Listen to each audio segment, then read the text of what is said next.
성경은 분명히 우리 죄인이 하나님께 의롭다함을 얻게 되는 것에 대해서 분명한 진리와 교리를 가르쳐주고 있습니다.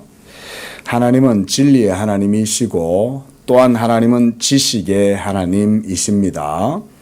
하나님은 하나님의 그 영광과 하나님의 그 존재, 그분의 속성에 합당한 지식을 갖고 계십니다.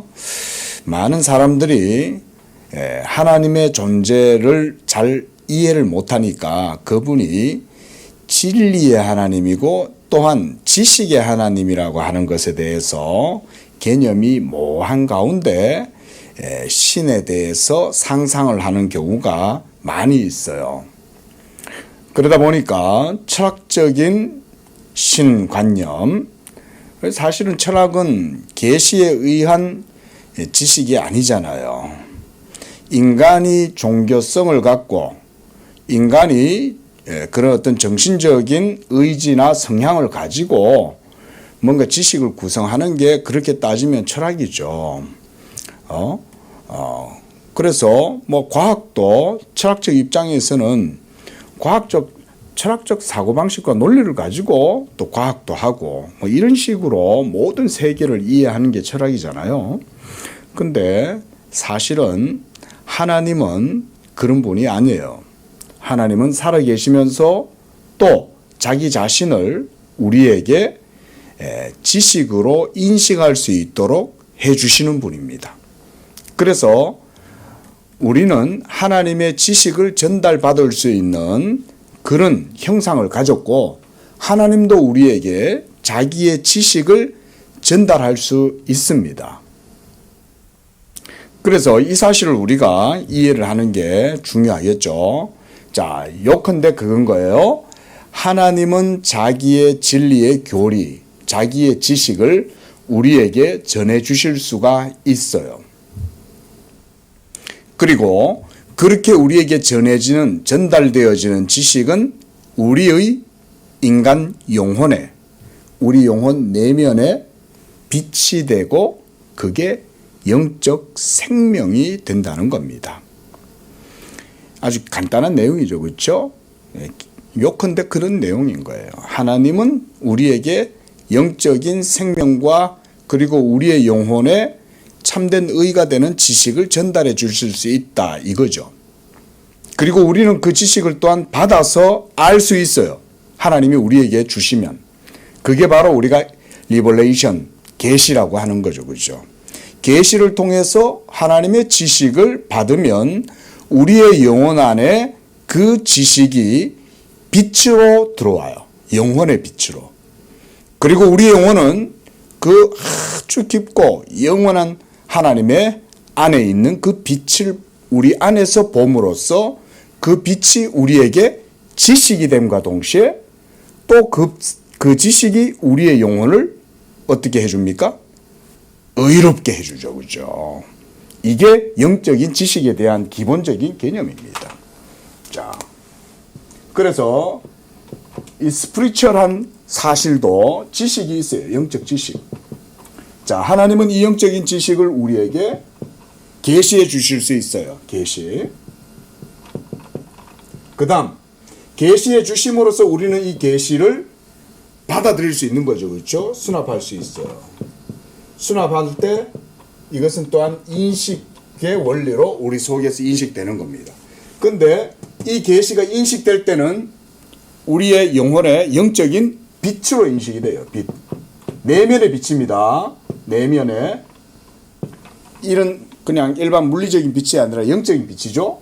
그리고 이 빛이 우리 안에 비치게 되면 우리가 그 인식을 통해서 하나님의 지식을 누리게 되는 거예요. 단순한 지적 인식이 아닙니다. 여기에서의 하나님의 말씀에 대한 계시에 대한 인식은 단순한 우리가 소위 세상에서 어떤 학문적인 어떤 지식을 습득을 하면 우리가 이해를 하잖아요. 그죠? Cognition, Understanding 이런 것들을 하게 될 때는 단순한 지적 수납이 아니에요.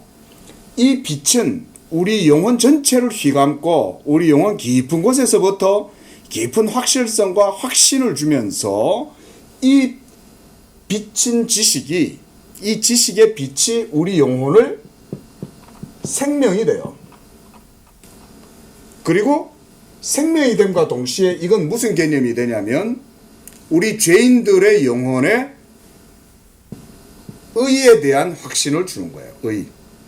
그래서 이사야서 53장 말씀에도 보면 여호와의 의로운 종이, 내 종이 자기 지식으로 많은 사람들을 의롭게 하리라 이렇게 말씀하잖아요.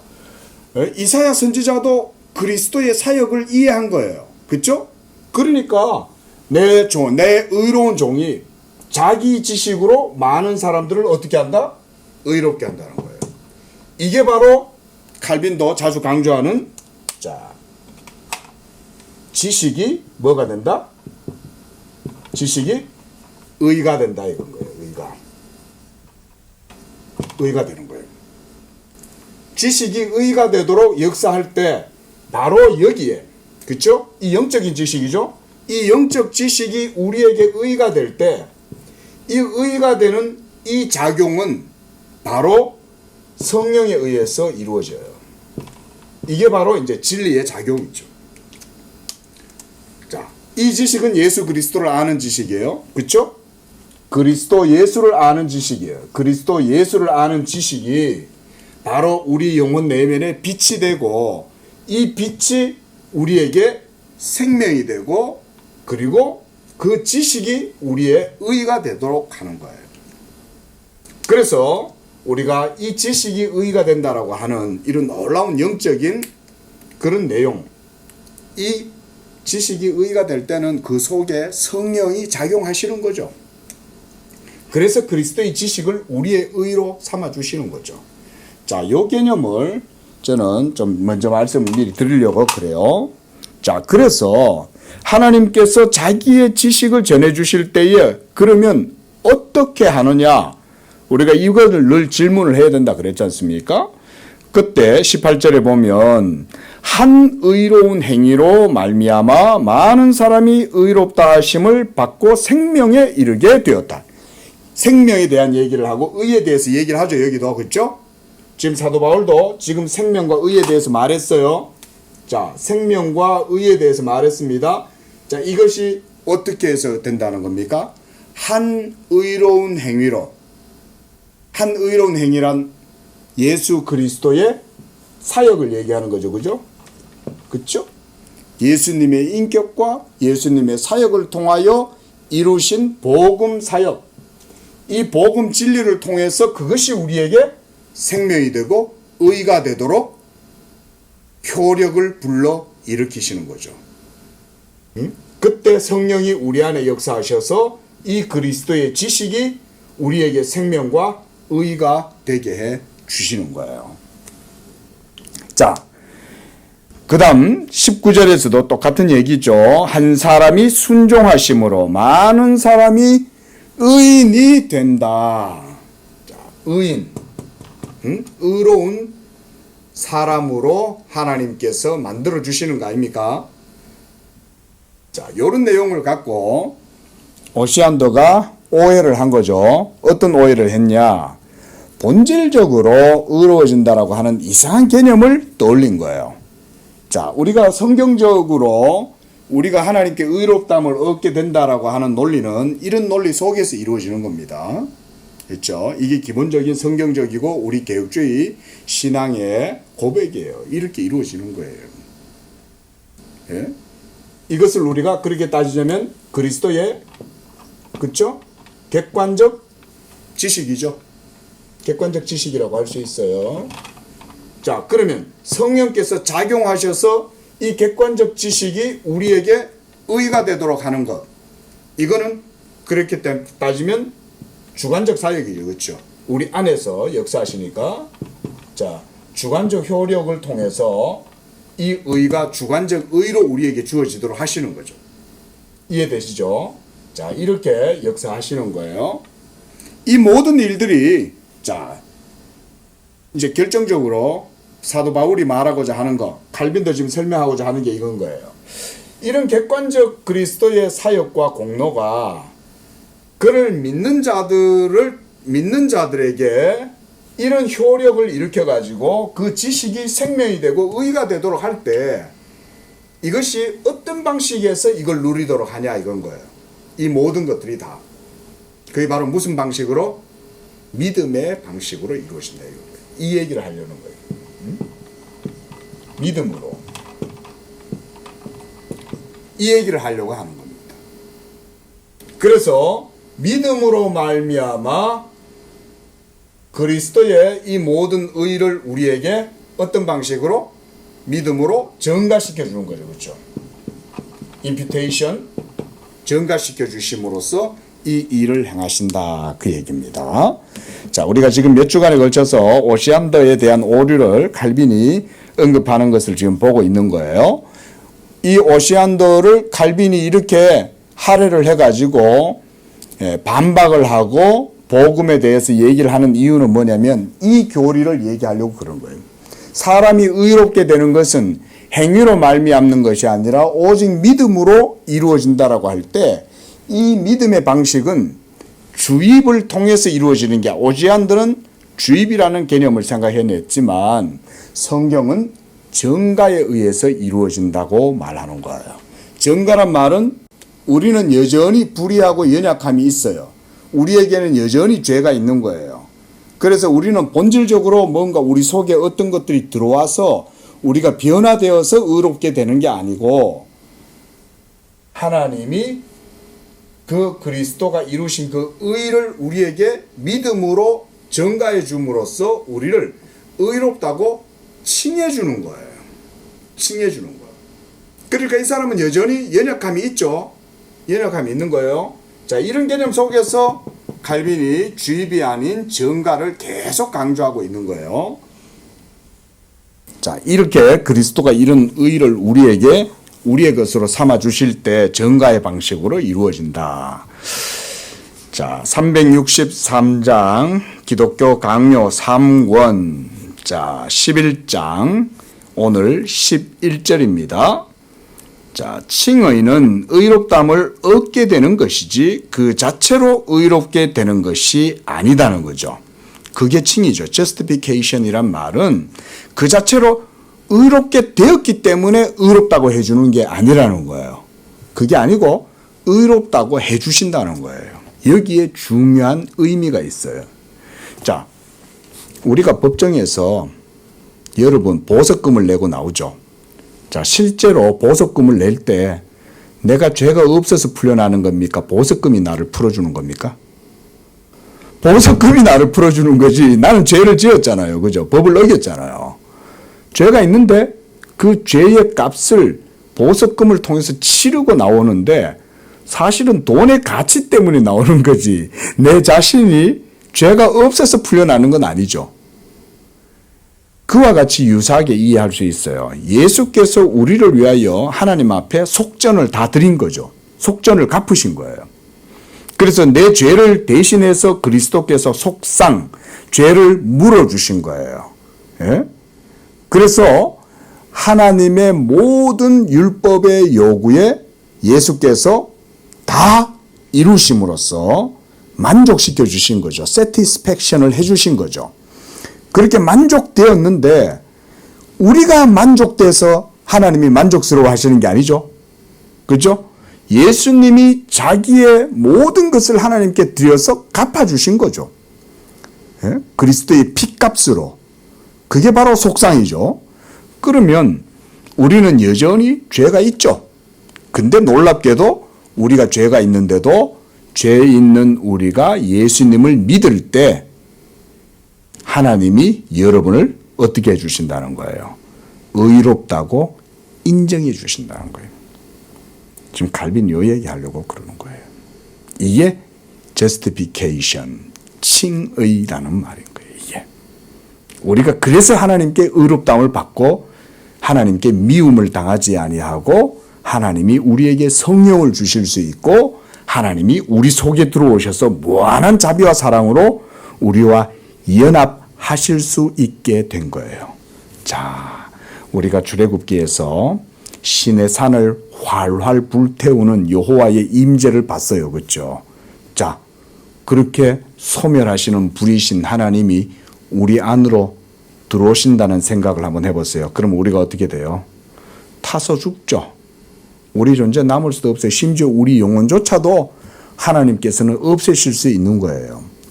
그런데 그렇게 소멸하는 진노의 불이신 하나님이 성령으로 말미암아 이제 우리 속으로 들어오시게 되었다 생각해 보세요. 이거는 우리의 존재가 본질적으로 바뀌게 되면 우리는 신적인 존재로 바뀌어야 그게 가능하죠. 신인합일의 상태가 될 정도면 우리는 신성의 존재로 바뀌어야죠. 그래야 신과 합일이 될 수 있잖아요. 그렇죠? 근데 만약 그게 아니라, 잘 들어보세요. 여기 핵심이에요. 만약 그게 아니고 우리가 신성의 본질적 의의를 받아가지고 우리가 변화되어서 하나님과 합일되는 게 아니고 우리는 여전히 연약하고 죄가 있고 부족한 거예요. 여기 핵심입니다. 그런데 하나님이 성령을 주셔서 우리 안에 거하시고 그리고 믿음으로 우리가 하나님께 의롭다함을 얻게 되고 이렇게 할 때, 자, 그 공로를 누구에게 돌려야 돼요? 오로지 하나님의 자비하심에만 돌려야 되는 거죠. 여기에 칼빈의 주요한 포인트가 있어요. 그래서 칼빈이 지금 계속해서 하나님의 이 자비에 대해서 강조합니다. 이 복음의 자비예요.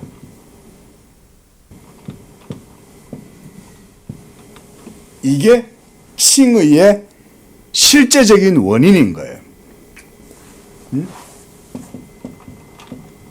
의롭다함을 얻게 되는 이 칭의의 실제적 원인이에요. 칼빈이 오지안더에 대해서 반대하는 이유는 여기 있어요. 오지안더는 칭의가 아니라 우리가 의화된다고 보는 거죠. 의화. 질적으로 변한다고 본 거예요. 질적으로 변하게 되는 건 우리가 신적 본질이 우리 속에 들어오고 그래서 소위 신인합일이라든가 또는 우리의 본질이 변화된다고 보는 거죠. 그래서 우리가 하나님께 의인이 된다고 본 거예요. 실제적으로 의인이 된다고 오지안더는 보는 거예요. 근데 그게 아니죠. 성경과 진리는 그렇게 얘기하지 않죠.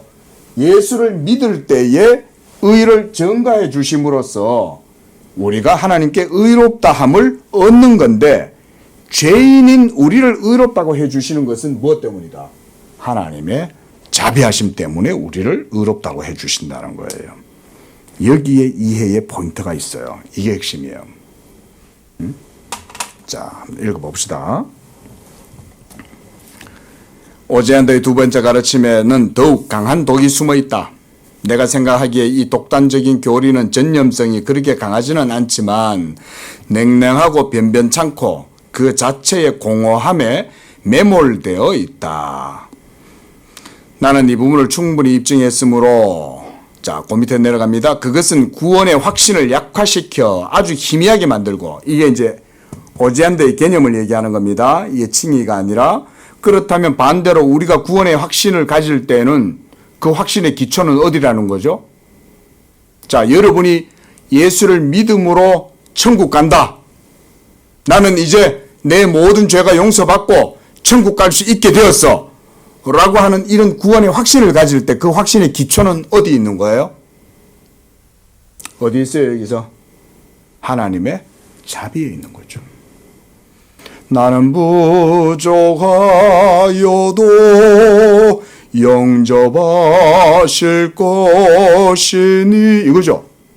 나는 부족하지만 하나님이 나를 왜 영접해 주시냐 이거죠. 왜 나를 의롭다고 해 주시냐 이거예요. 예수 그리스도로 옷 입고 예수의 의를 우리에게 전가시켜 주시고 그 무궁한 자비와 사랑으로 나를 받아주시는 거죠. 무엇 때문에? 무엇 때문에 하나님이 우리를 받아줘요? 이 자비하심 때문에 우리를 받아주는데 그 근거가 뭐죠? 예수 그리스도의 복음의 객관적 사역 때문에 그런 거죠. 예수께서 다 이루신 이 의를 우리에게 믿음으로 그 의를 전가해 주고, 그래서 우리를 의롭다고 해 주셔서 우리를 받아주시는 거죠. 그때 그 받아주심이 하나님의 자비다 이건 거예요. 하나님의 자비. 그러니까 이런 확신을 가지게 되는 거죠. 우리가 구원의 확신을 가지게 되는 이유는 이런 하나님의 자비라면 우리의 행위를 강조할 수 있겠어요, 없겠어요? 하나님의 자비에 달렸는데 우리가 어떻게 행위를 강요해요? 자, 이 거지가 있어요. 자, 돈 많은 부자가 지나가요. 근데 이 사람은 참 자비가 많아요. 근데 이 거지가 여기 앉아가지고 선생님 한 푼 주세요 이러면서 막 소리를 질러요. 자, 거지가 소리를 질러서 자기의 열심을 다해가지고 막 이렇게 그 사람의 동정심을 유발하고 그래가지고 이 사람이 그 사람에게 자선을 베푸는 건가요? 아니면 자선 베푸는 사람이 자비로워서 자선을 베푸는 건가요? 어느 거예요? 이거는 간단한 논리죠. 주는 사람 마음 아니에요? 지가 뭐 아무리 별별 짓을 다 해가지고 돈 좀 주세요 이래도 주고 싶지 않은 사람은 그냥 지나가죠. 그렇죠? 주는 사람 마음 아니에요? 하나님도 마찬가지죠. 우리에게 구원을 베풀어 주시려면 그의 자비하심으로 베풀어 주는 게 당연한 건 거예요. 자, 이렇게 우리가 이해를 해야 됩니다. 자, 그 밑에 문단. 오지 않드는 의롭다함을 얻게 되는 것이 법정적 용어라고 가르치는 사람들을 조소한다. 법정적 용어란 말은 칭의의 법정성을 얘기합니다.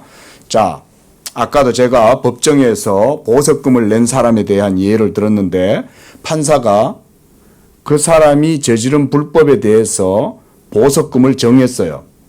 그래서 1,000만 원 보석금 내시오.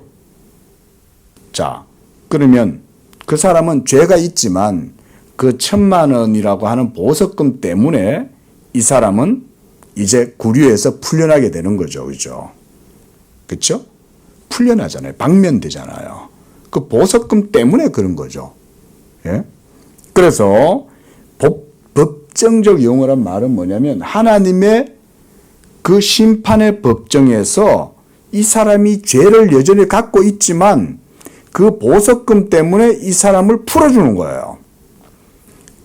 하지만 그 사람은 사실은 죄가 있잖아요. 여전히. 그러나 그 보석금의 가치 때문에 그 사람은 풀려나게 되는 거죠. 말하자면 칭의의 법정성이라고 하는 말이 그런 의미입니다. 칭의의 법정성. 그래서 이 법정적 용어라고 가르치는 이런 것을 조사한다는 거예요.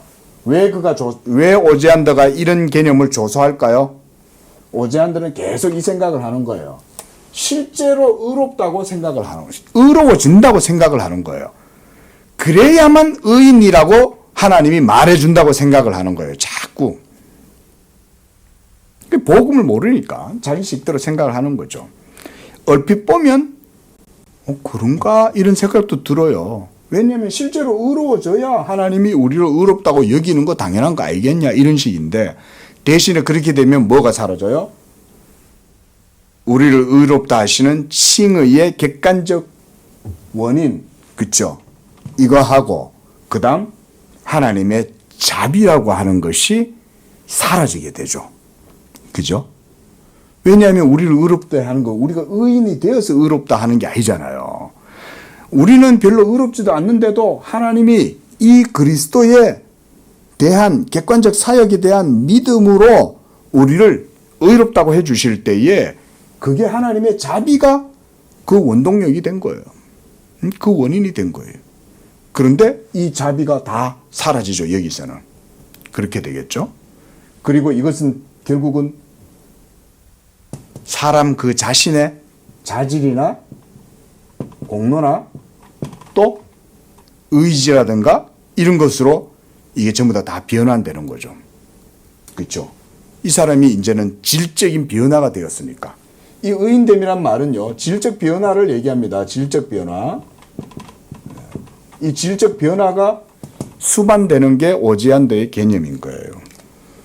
그러면 이게 결국은 하나님의 은총과 자비가 아닌 인간의 행위, 의지 여기에서 이루어지게 되니까 결국 복음에 나타나는 하나님의 의는 깨어지는 거죠.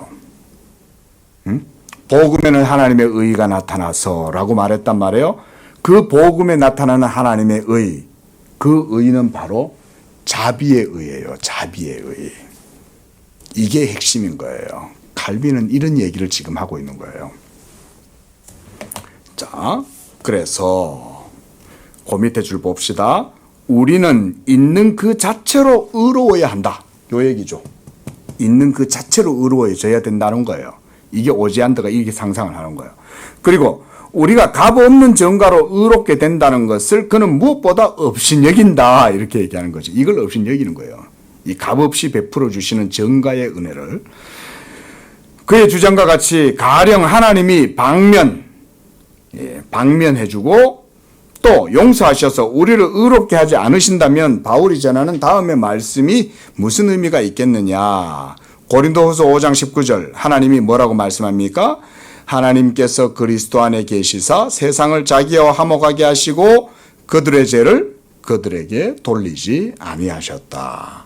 또 고린도후서 5장 21절에서 하나님이 죄를 알지도 못하신 이를 우리를 대신하여 죄를 삼으신 것은 우리로 하여금 그 안에서 하나님의 의가 되게 하려 합니다 그랬죠. 의로워지게 만들어준다는 건가요? 그게 아니죠. 예수로 말미암아 하나님이 예수 그리스도로 말미암아 우리로 하여금 하나님 앞에서 의가 되게 하려 합니다 그랬잖아요. 이때 이 오지안더의 이런 질적 변화의 상태로 만들어준다는 게 아니죠. 오지안더가 상상한 거는 본질적 의라고 하는 개념이 이 본질적 의라고 하는 개념이 믿음을 통해서 우리에게 들어오는 거예요. 그래서 이 믿음이라고 하는 개념을 성경적인 이해, 이런 이해로 하지 않아요. 그래서 뭐라고 얘기하냐면 오지안더는 또 이렇게 얘기합니다. 그리스도가 믿음이다 이렇게 말해요. 그래야 우리 속에 주입이 될 수 있잖아요. 예? 그리스도를 우리 속으로 이렇게 집어넣는 거예요. 그럼 이게 우리 속으로 들어온단 말이에요. 이게 믿음이 그리스도다라는 말인 거예요. 이렇게 해서 이것이 주입이 됨으로써 변화가 되는 거죠. 이런 망상을 하는 거예요. 오지안더가. 근데요. 보면요. 이거는 중세시대 때 칼빈 시대 당시에 이 오지안더라고 하는 사람이 이런 쓸데없는 소리들을 하는 거지만은 오늘날도 복음을 알지 못하면 회개한 논리는 오늘날도 만들어낼 수 있습니다. 그리고 결론적으로 어디로 나가게 될까요? 그런 논리는 결론적으로 이쪽으로 가게 돼 있어요. 인간의 자질과 의와 공로를 강조하도록 되어져 있어요. 그래서 교회와 목사는 항상 뭘 해야 되겠습니까? 항상 복음만을 얘기해야 되는 거예요. 언제나 예수 믿음으로 의롭다함을 얻습니다. 행위가 아닙니다. 이거는요, 예수님이 다시 오실 때까지 계속 얘기해야 됩니다. 계속 얘기해야 됩니다. 제가 여러분들한테 이렇게 얘기를 해도 여러분들이 이걸 정말 굳건하게 이 복음의 의를 굳게 붙들고 하나님의 자비를 확신하지 않으면요, 여러분 속에도 이게 항상 머리를 쳐듭니다. 이게. 그래서 어느 순간 이런 논리가 더 나한테 적합해 보입니다. 이게. 이게 더 그럴듯하게 보여요. 본질적 의와 믿음이 그리스도라고 하는 이런 개념을 통해서 저는 개인적으로는요, 여러분들은 잘 모르시겠지만 신학을 조금 하시는 분들은 칼바르트 이러면 다 알아요. 근데 칼바르트가 말하는 개념하고 유사성이 있어요. 칼바르트는요, 우리는 아까 계시 얘기했죠, 제가. 하나님의 지식이라고 그랬잖아요. 근데 칼바르트는 계시를 그리스도라고 봐요. 보세요. 우리는 어떤 형태로 의롭다함을 얻는다 그랬어요? 하나님이 자기의 구원의 지식을 우리에게 나타내 보여주실 때에 그 계시를 통해서 우리가 받아들이고 그 빛이 우리 안에서 생명과 의의 효력을 불러일으키죠. 그런데 이런 모든 일들이 다 무슨 작용이라고 그랬어요? 믿음의 작용인 거죠. 그죠? 그리고 이때 믿음은 예수 믿음이죠. 예수를 믿을 때 이런 진리가 이루어지는데 칼바르트라는 사람은 이런 개념보다는 계시가 그리스도라는 개념을 얘기해요. 믿음이 그리스도라는 말과 아주 유사해요.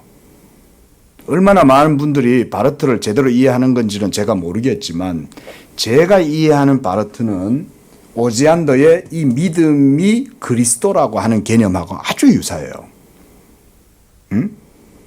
지금도 칼바르트 제가 뭐 이렇게 무명의 목사가 무슨 칼바르트 얘기한다고 세상이 뭐 제 말에 뭐 귀를 기울이겠습니까마는 칼바르트가 그리스도가 바로 계시고 계시가 그리스도고 그러면 우리가 그 계시인 그리스도로 말미암아 의롭게 되어질 때는 어떤 방식으로 의롭게 되어지겠어요? 그러면 칭의의 방식이겠냐고요? 아니잖아요. 칼바르트에게도 칭의의 개념이 그럼 못 나오는 거예요, 이게.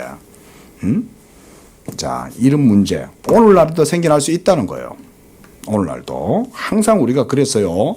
순수하게 바른 성경적 복음만을 바르게 선포하고 배워야 됩니다. 여러분들도 이거 배우는데 여러분들의 신앙의 모든 역점을 둬야 됩니다. 아셨죠? 여기 이거 배우는데 힘 쓰셔야 돼요. 그래서 하나님이 있냐 없냐, 하나님이 나한테 뭔 복을 주냐, 하나님이 오늘 내가 이렇게 하면 뭐 어떻게 해 주시냐, 이런 거가 신앙의 포인트가 아닙니다, 여러분. 진짜 바른 개신교인, 우리 개혁주의겠죠. 우리 개신교인들의 신앙은요, 복음의 도 배우는데 힘써야 돼요. 그래서 우리는 교리를 얘기하는 거죠. 자, 다음 페이지로 넘어가 봅시다. 364쪽. 자, 이 대조는 그 언술 양식이 법정적 용례에서 취해졌다는 점을 분명히 입증한다. 칭의는 법정적이다, 법정적 용어다, 이런 거예요. 이 사람이 죄인인데 보석금 때문에 이 사람을 방면해 주는 거죠. 이게 법정적인 거잖아요. 그죠? 법정에서 이루어지는 거죠. 죄가 있어요. 그런데 보석금 때문에 당신은 풀려납니다. 이렇게 될 거 아니에요? 자, 또 내려가고 두 번째 문단. 바울이 의는 행위가 없이 주어지는 것이다. 이게 이제 중요한 거죠. 의라고 하는 것은 행위가 없이 주어지는 거라는 걸 로마서 4장에서 말했죠. 불법이 사함을 받고 죄가 가리워짐을 받는 사람은 복이 있고 그랬죠. 그 다음 쭉 내려와서 고문단 중간쯤 밑에 보면 그 반대로 사도는 전체 의를 값없는 사함에 포함시키고 있다. 예? 값없는 사함이에요. 그렇죠? 우리를 하나님이 의롭다고 해주실 때는 우리한테는 아무런 값을 치르지 않아요. 오로지 하나님이 값없다고 의롭다고 해주시는 이유는 자비하심 때문에 해주시는 거죠. 그래서 죄가 가려진 사람, 불법이 용서를 받는 사람, 범법이 작은 것으로 돌려지지 않는 사람이 복되다고 선언한다. 이렇듯 무엇이 행복이라고 헤아려지고 여겨지는 것은 그것이 있는 그 자체로 의롭기 때문이 아니라 뭐에 의해서 이루어진다는 거예요. 정가 때문에 의롭다고 해준다는 거예요. 우리는 하나님 앞에서 이런 상태로는 도무지 하나님 앞에 의롭다함을 얻을 수 없어요. 오로지 자비하심을 통해서 우리를 그리스도의 의를 우리에게 전가해 주심으로 우리를 의롭다고 해 주시는 저스티피케이션이 되는 거예요. 이게 칭의의 개념인 거예요. 그러니까 복음에는 하나님의 의가 나타나고 할 때 그때 그 의, 디카요시네, 이 개념은 하나님의 복음의 자비를 얘기하는 거예요. 이거 빼면 안 돼요. 네. 자, 그래서 쭉 넘어갑시다. 네, 그래서 바로 다음 밑에 문단 첫 번째 줄. 오지안드는 불경건한 가운데 머물고 있는 자들을 있는 그 자체로 의롭다고 하는 것은 하나님에 대한 모욕이고 그의 본성에 배치된다고 반박한다. 이게 오지안드의 논리죠. 실제로 변화되지 않는 사람들을 의롭지도 않는데 어떻게 의롭다고 해주냐 이거죠. 그게 오지안도 논린 거죠. 하지만 어때요? 우리는 실제로 의롭지도 않지만 하지만 그 죄가 가리워진 사람은 복이 있고 불법이 사함을 받는 사람은 복이 있고 그래서 그것이 바로 예수 그리스도의 의로 말미암아 이루어지는 정가의 방식으로 이루어지는 거다. 그 얘기죠. 자, 이제 분명해지겠죠. 그죠? 이래 되면. 그래서 365쪽. 자, 위에서부터 쭉 이렇게 내려와서요. 한 6번째 줄 이렇게 한번 보세요. 우리는 자신이 하나님 앞에서 어느 부분 할 것 없이 전적으로 의롭기 때문에 하나님을 기쁘시게 한다는 결의에 차기 전까지는 어떤 부분적인 의의가 있다고 해서 양심의 평화를 누릴 수 없다. 이로부터 귀결되는 바 칭의의 교리는 의심이 마음속으로 침투해 들어올 때 구원의 확신이 요동치고 자유롭고 두려움이 없는 기도가 방해를 받을 때, 아니 영적인 즐거움과 함께 누리게 되는 쉼, 이 복음적 쉼이죠. 안식. 그 다음 평온이 견고하지 못할 때 사악하게 왜곡되고 완전히 전복되고 말 것이다. 오지안더의 이런 개념은 결국은 뭘 흐트러뜨립니까? 복음의 확신을 무너뜨리는 거예요. 결국은. 생각해 보세요. 자, 조금만 더 생각해 보면 되거든요. 그래, 오지안더의 논리대로 만약 우리가 그렇게 의롭게 된다고 생각하고 그렇게 의롭게 될 때 하나님이 우리를 의롭다고 인정해 주신다면 우리 가운데 이런 하나님의 구원의 확신, 진정한 복음의 확신에 대해서 이르게 될 사람이 있겠습니까? 그렇죠? 구원의 확신을 얻을 수가 없어요. 그리고 영적인 쉼도 얻을 수 없어요. 평안도 얻을 수 없어요. 자유도 얻을 수 없어요. 모든 게 다 무너져요, 여기서는. 하지만 내가 부족하여도 영접하실 터이니 예수 그리스도께서 나의 의가 되어 주신다. 나는 부족하고 오호라 나는 공고한 사람이요 내 속에 죄의 법이 있노라. 누가 나를 이 사마의 몸에서 건져내랴.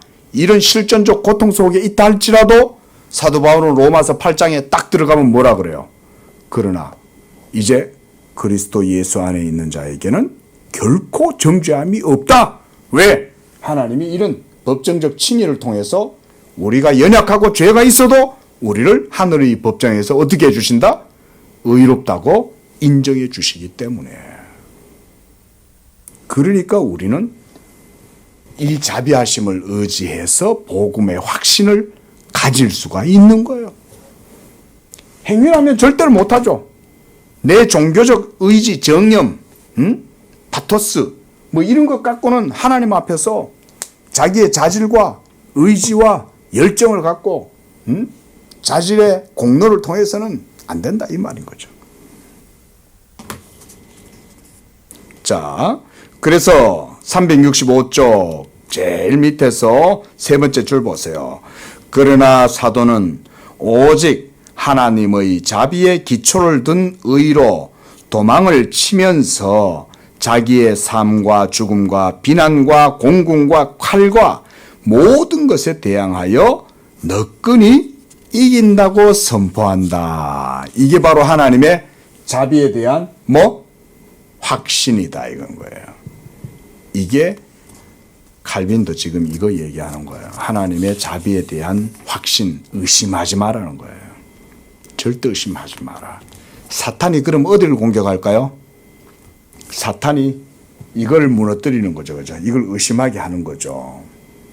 여러분, 예수 믿고 의롭다함을 얻게 되고 그러고 나서 믿음 생활 시작할 때 사탄이 공격하는 건 이런 걸 공격하는 겁니다. 여러분, 사탄이 우리보다 교리를 더 잘 알아요.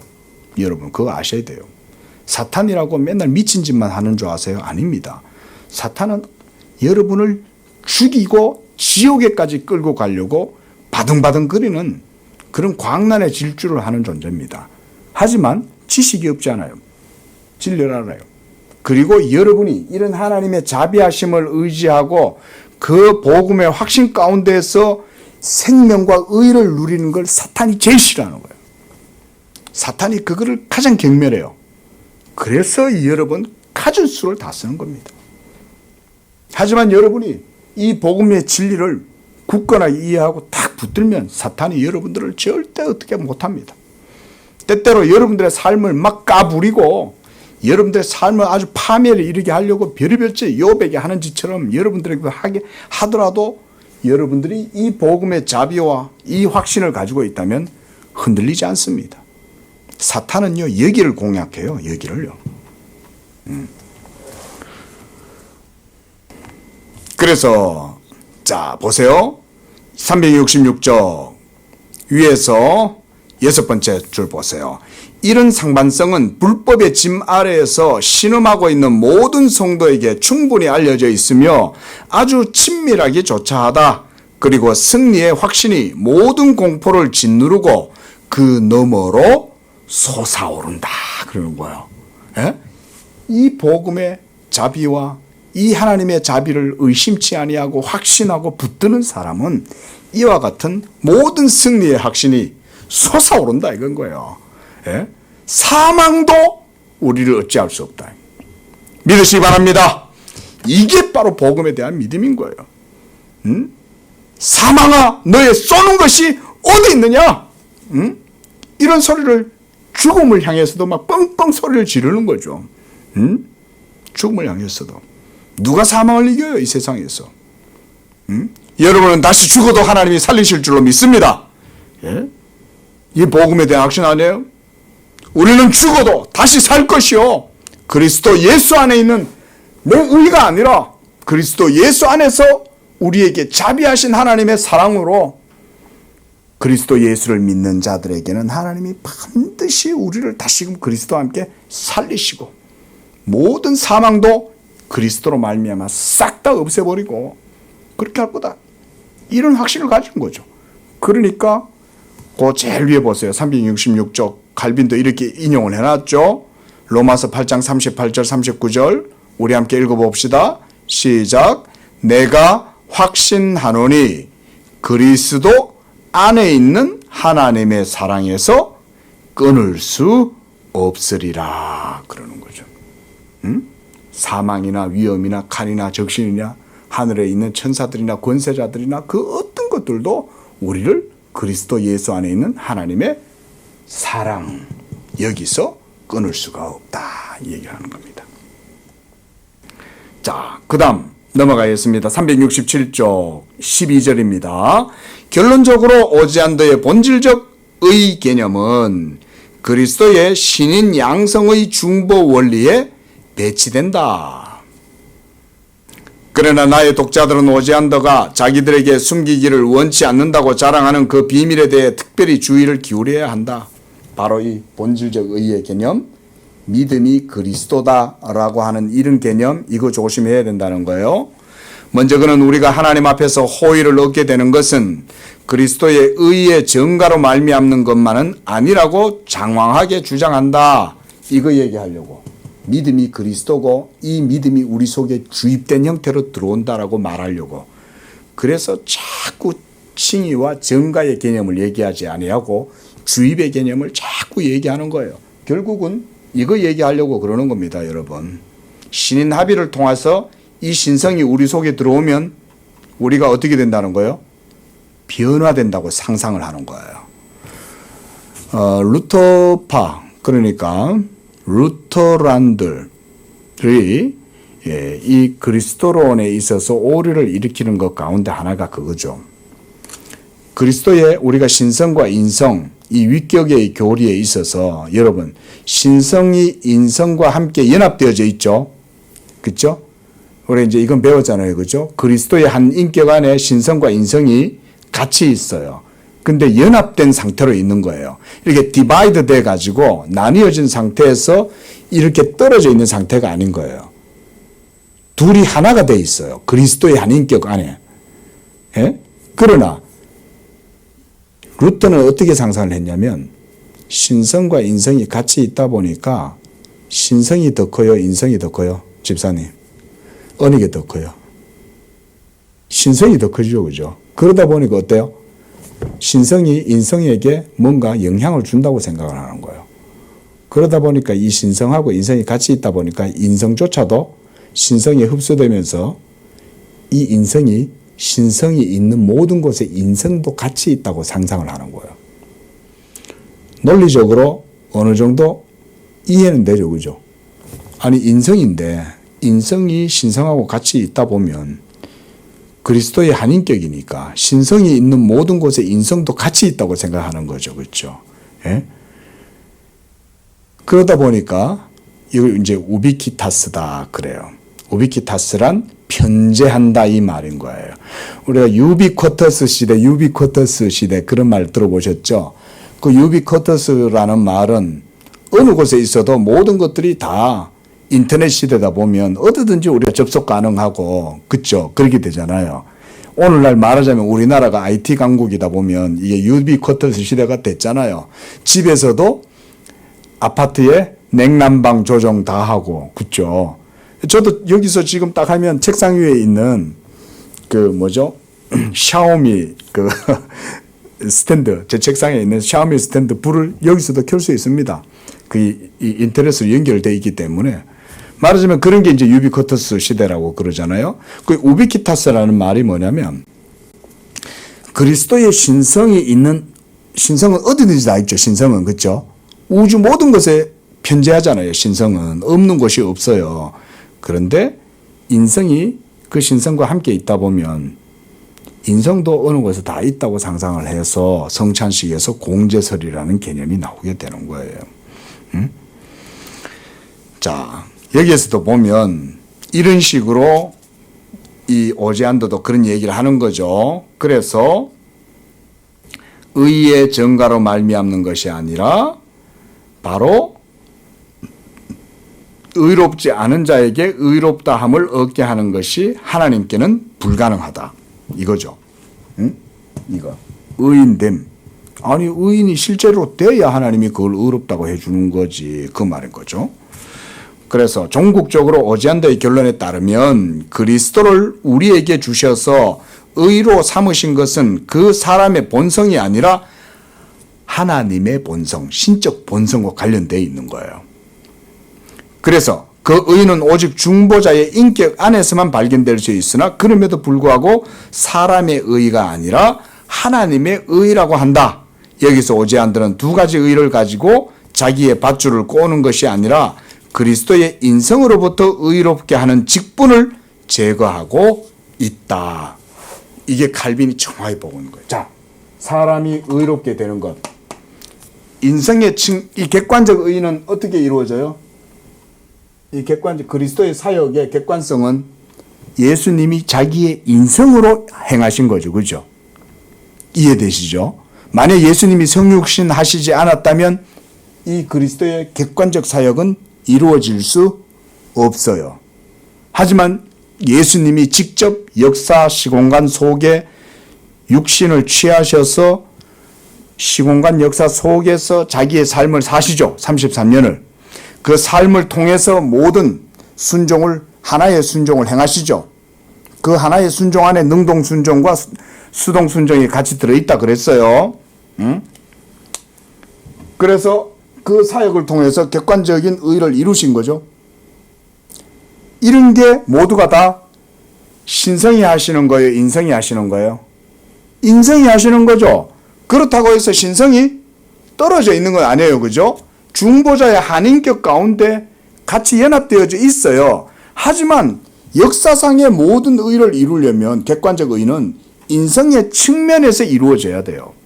그리고 우리를 의롭다고 하실 때 그 의를 우리에게 전가해 주실 때도 신성의 의를 주시는 거예요? 그럼 인성이 이룬 의를 주시는 거예요? 인성이 이룬 의를 주는 거죠. 근데 오제안도의 본질적 의의 개념은 그게 아니죠. 신적 합의를 통해 가지고 이루어진다는 개념으로도 볼 수 있어요. 예? 그래서 그가 뭐라 그러냐면 하나님의 본성과 관련된다고 이렇게 말하는 거예요.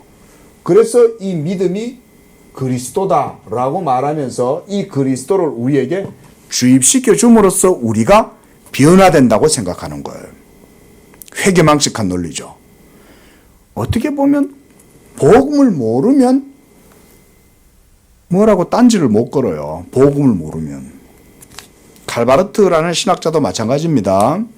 칼바르트라는 신학자를 반박하고 그의 허구성을 증명하려면 복음의 성경적 복음의 교리를 객관적으로 바르게 이해해야만이 반박이 가능합니다.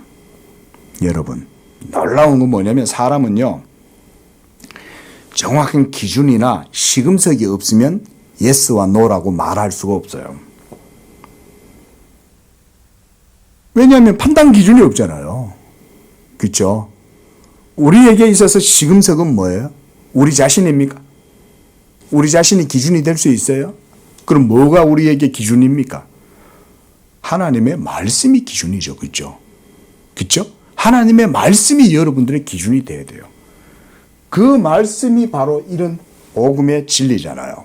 이 복음의 진리에 대한 개념이 정확하면 허구적인 얘기를 할 때 그럴듯해 보이는 거예요. 여러분, 신학이 그리 만만한 게 아니거든요. 많은 사람들이 쏘가요, 여기에. 이런 개념에. 바르트적인 개념들도 계시가 그리스도다 이러면 그럴듯해 보여요. 뭐 희한한 논리, 초절주의적인 그런 논리들을 펼치고 변증법적 논리를 펼쳐갖고 결국은 예수가 계시고 그 계시가 예수고 이러면서 그런 논리로 해나가면 그럴듯해 보입니다. 근데 그럴듯해 보인다는 말은 뭐냐? 나한테 기준이 약하다 이 말인 거예요. 그렇게 봐야 돼요. 이해되십니까? 나한테 기준이 모호하면 참과 거짓이 분별이 안 되죠. 그러니까 이 사람이 와서 떠들어도 그게 그래요? 저 사람이 와서 떠들어도 그래요? 이러는 거지 판단을 못해. 하지만 우리는 성경의 진리를 갖고 있죠. 성경이 분명하게 우리에 보여주는 이 진리를 알고 있으면 이런 식으로 분별할 수 있죠. 지금 칼빈이 이걸 정확하게 분별해내고 있잖아요. 이게 왜 가능하겠어요? 칼빈은 이걸 아는 거죠. 예? 성경이 말하는 바의 교리에 대한 이 지식을 갖고 있는 거죠. 이게 있으니 이게 분별이 되는 거 아닙니까? 바르트란 사람도 마찬가지고, 불트만이라는 사람들도 마찬가지고, 몰트만이라는 사람들도 마찬가지고 다 비슷해요. 예? 신정통주의 신학자들의 오류들도. 그들의 책을 읽으면요, 이거 없습니다. 이거 없습니다. 예? 신정통주의자들. 그들의 모든 지식 속에는 하나님의 복음에 대한 자비나 확신이나 이런 개념이 없어요. 자, 오늘은 여기까지만 하고 마치도록 하겠습니다. 다음 주에 12절부터 좀 더 읽어 나가겠습니다. 기도하겠습니다. 자비로우신 주 하나님 아버지, 주님의 은총과 자비하심과 무한한 사랑 가운데 그리스도 예수 안에서 우리를 향하신 놀라운 자비하심으로 은총 베푸시니 감사합니다. 예수 믿는 우리가 이 하나님의 무한한 은총과 자비를 깊이 인식하고 그 자비를 굳게 확신할 수 있도록 우리 양재교회 성도들이 복음의 이 놀라운 확신 가운데 세워지게 도와주시고 이 확신으로 말미암아 사망아 너의 쏘는 것이 어디 있느냐라고 담대하게 외치고 이 복음의 자유와 이 복음의 위로와 복음의 안식과 담대함 가운데에서 깊은 확신에 이르고 하나님께 영광을 돌리는 그런 성도들 되게 도와주시고 이런 확신 가운데 살아가는 우리 성도들이 세상이 감당치 못하는 자들이 되게 하시는 줄로 믿습니다. 우리 양재교회가 이 복음의 확신 위에 굳건하게 세워지고 하나님을 영화롭게 하고 하나님의 의에 합당한 영광을 돌리는 그런 믿음들 다 되게 도와주시옵소서. 거룩하신 예수님의 이름으로 기도합니다. 아멘.